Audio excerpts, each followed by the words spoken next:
Magandang araw mga ka-health! Welcome back sa Healthy Pinoy. Ngayong araw, may espesyal tayong episode para sa lahat ng gustong manatiling bata at fresh.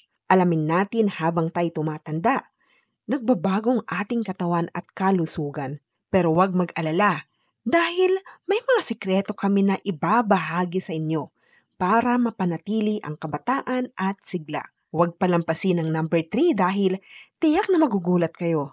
Kaya't kung gusto mong malaman ang mga tips na ito, make sure to watch until the end. Huwag kalimutang i-like ang video na ito, i-share sa iyong mga kaibigan, at mag-subscribe sa ating channel para sa iba pang health tips at updates. Tara na't simulan natin. 5 sikretong paraan para manatiling bata. Ang pagtanda ay isang natural na proseso na hindi natin may iwasan. Gayunpaman, may mga paraan upang mapanatili natin ang ating kabataan at sigla kahit sa paglipas ng panahon. Marami sa atin ang naghahanap ng mga sikreto para mapanatiling bata at malusog. Narito ang 5 sikreto na maaari mong isama sa iyong pang-araw-araw na gawain. Una, regular na ehersisyo. Isa sa pinakamabisang paraan upang mapanatiling bata ay ang regular na pag-ehersisyo. Ang ehersisyo ay may maraming benepisyo sa ating kalusugan. Hindi lamang nito pinapalakas ang ating mga kalamnan at buto, kundi pinapabuti rin nito ang ating cardiovascular health. Naritong ilang mga uri ng ehersisyo na maaari mong gawin. Aerobic exercise. Ang mga aerobic exercise tulad ng pagtakbo, paglangoy at pagbibisikleta ay nakakatulong sa pagpapabuti ng ating puso't baga. Nakakatulong din ito sa pagpapababa ng timbang at pagtaas ng energy levels. Strength training. Ang weightlifting at iba pang strength training exercises ay nakakatulong sa pagpapanatili ng muscle mass na karaniwang nababawasan habang tayo tumatanda.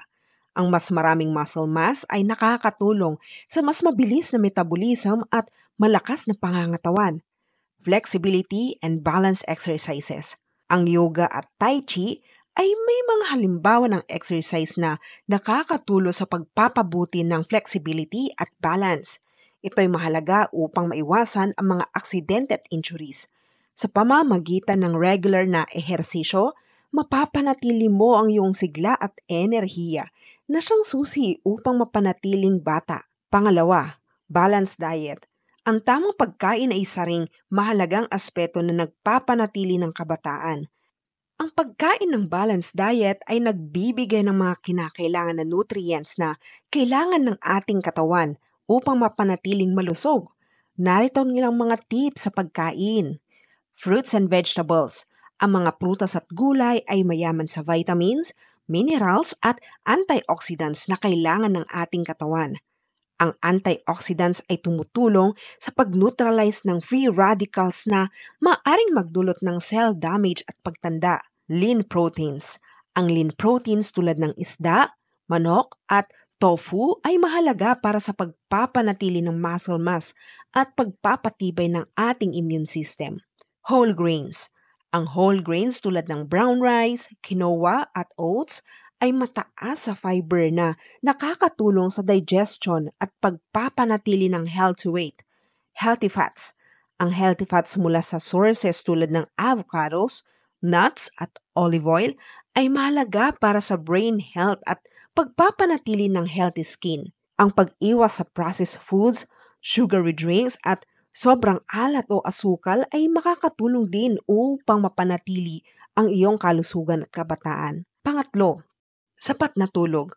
Ang pangatlong sikreto na siguradong magugulat ka ay kahalagahan ng sapat na tulog. Maraming tao ang hindi nagbibigay ng sapat na atensyon sa kanilang tulog, ngunit ito'y napakahalaga para sa ating kalusugan at kabataan. Narito kung bakit mahalaga ang sapat na tulog. Cell repair at regeneration. Habang tayo natutulog, ang ating katawan ay nagsasagawa ng cell repair at regeneration. Ang kakulangan sa tulog ay maaring magdulot ng premature aging at pagkasira ng cells. Brain health. Ang sapat na tulog ay mahalaga para sa brain function. Ang kakulangan sa tulog ay maaring magdulot ng memory loss, mood swings at reduced cognitive function, immune system. Ang pagtulog ay nakakatulong sa pagpapalakas ng ating immune system. Ang mga taong kulang sa tulog ay mas mataas ang risk na magkasakit. Ang pagtulog ng 7 hanggang 9 na oras bawat gabi ay rekomendado upang mapanatili ang ating kalusugan at kabataan. Siguraduhin magkaroon ng regular sleep schedule at lumikha ng relaxing bedtime routine upang mas mapadali ang iyong pagtulog. Pang-apat, stress management. Ang pang-apat na sikreto ay ang tamang pag-handle ng stress. Ang chronic stress ay may mga negatibong epekto sa ating kalusugan at maaaring magdulot ng premature aging. Narito ang ilang mga paraan upang ma-manage ang stress. Meditation and mindfulness. Ang meditation at mindfulness practices ay nakakatulong upang kalmahin ang ating isipan at katawan. Ang regular na pag-meditate ay nakakatulong sa pagpapababa ng stress levels at pagpapataas ng overall well-being. Hobbies and leisure activities. Ang pagkakaroon ng hobbies at leisure activities ay nakakatulong upang mapag-relax at makapag-enjoy. Ang paggawa ng mga bagay na gusto mo ay nakakatulong upang maibsan ang stress. Social support. Ang pagkakaroon ng malalapit na kaibigan at pamilya ay mahalaga upang ma-manage ang stress. Ang pakikipag-usap sa mga taong mahalaga sa iyo ay nakakatulong upang maibsan ang iyong nararamdamang stress at magbigay ng emotional support. Sa pamamagitan ng tamang pag-handle ng stress, mapapanatili mo ang iyong kabataan at maiwasan ang premature aging. Panglima, skincare routine. Ang panglimang sikreto ay ang pagkakaroon ng tamang skincare routine. Ang ating balat ang unang nakikita ng mga tao, kaya mahalaga na ito'y alagaan. Narito ang ilang tips sa pag-aalaga ng balat. Daily cleansing. Ang regular na paglilinis ng mukha ay mahalaga upang matanggal ang dumi, oil at makeup na maaaring magdulot ng acne at skin problems. Gumamit ng gentle cleanser na angkop sa iyong skin type. Moisturizing. Ang paggamit ng moisturizer ay mahalaga upang mapanatili ang hydration ng balat. Ang well-hydrated skin ay mas malambot at hindi madaling mag-wrinkle. Sun protection. Ang paggamit ng sunscreen araw-araw ay mahalaga upang maprotektahan ang balat mula sa harmful UV rays. Ang exposure sa UV rays ay isa sa mga pangunahing sanhi ng premature aging at skin damage. Healthy diet at hydration. Ang pagkain ng healthy diet at pag-inom ng sapat na tubig ay nakakatulong upang mapanatili ang healthy skin.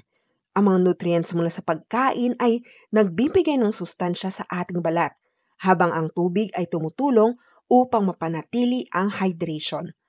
Sa pamamagitan ng tamang skincare routine, mapapanatili mo ang iyong balat na bata at malusog. Ang mga tips na ito ay simple, ngunit epektibo upang mapanatili ang ating kalusugan at kabataan. Huwag kalimutang sundin ang mga ito at ibahagi sa iba upang sila rin ay manatiling bata at malusog. Ayan mga ka-health, natapos na natin ang pagtalakay sa 5 sekreto para manatiling bata. Sana'y nakatulong ang mga tips na ito upang mapanatili ang inyong kabataan at sigla. Tandaan, mahalaga ang pag-alaga sa ating sarili, pagkain ng tama at regular na pag-eehersisyo para manatiling healthy at batang pakiramdam. Kung nagustuhan mong video na ito, huwag kalimutang i-like, i-share sa iyong mga kaibigan at mag-subscribe sa ating channel para sa iba pang mga health tips at information. I-click ang notification bell para lagi kang updated sa mga bago nating videos. Maraming salamat sa panonood mga ka-health. Kita-kits sa susunod na video. Ingat kayo't manatiling bata at healthy.